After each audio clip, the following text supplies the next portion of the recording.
Welcome to the Real News Network. I'm Jessica Devereaux in Baltimore. Now it's time for our weekly report with Bill Black. Bill Black is an associate professor of economics and law at the University of Missouri, Kansas City. He's a white-collar criminologist and former financial regulator. He is the author of The Best Way to Rob a Bank is to Own One and a regular contributor to the Real News. Good to see you, Bill. Good to see you. So what do you have for us this week? What are you working on, Bill? Well, we have the new civil fraud suit just filed on Wednesday by the Justice Department against Bank of America that describes to use the words of the prosecutors, a brazen fraud that went on for about 3 years that caused billions of dollars in losses to the taxpayers, and they're not going to prosecute. Okay. And what does that mean for us, everyday citizens? They're not going to prosecute. Are they just going to get away with it? What happens next?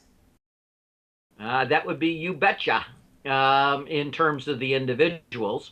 So the individuals are not being prosecuted. The corporations are not being prosecuted. But there is a civil suit, not against the individuals who caused the fraud and got rich through it, but only against the Bank of America.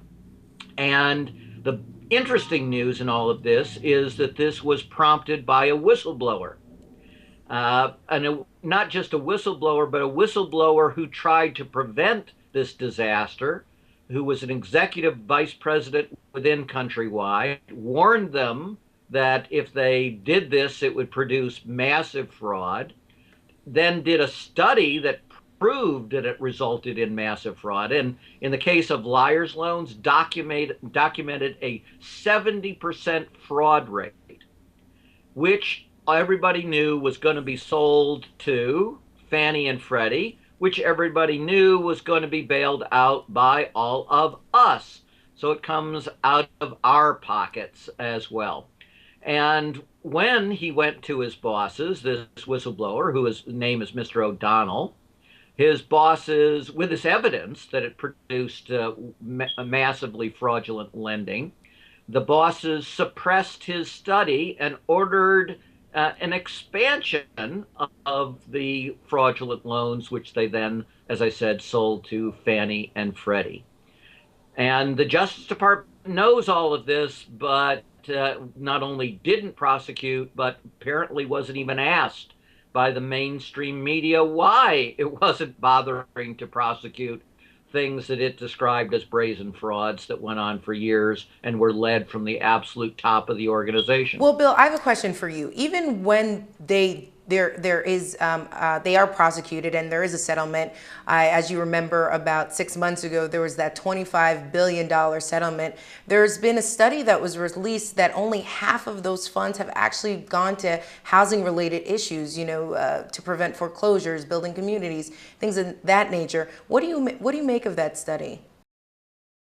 Well, first, those people were not prosecuted. There was a deal to have zero prosecutions, which is a complete outrage. Second, we all knew and warned at the time that the money wasn't necessarily going to housing, right? So the deal was the money went to the states in large part. And as we know, the states are often in dire financial catastrophe.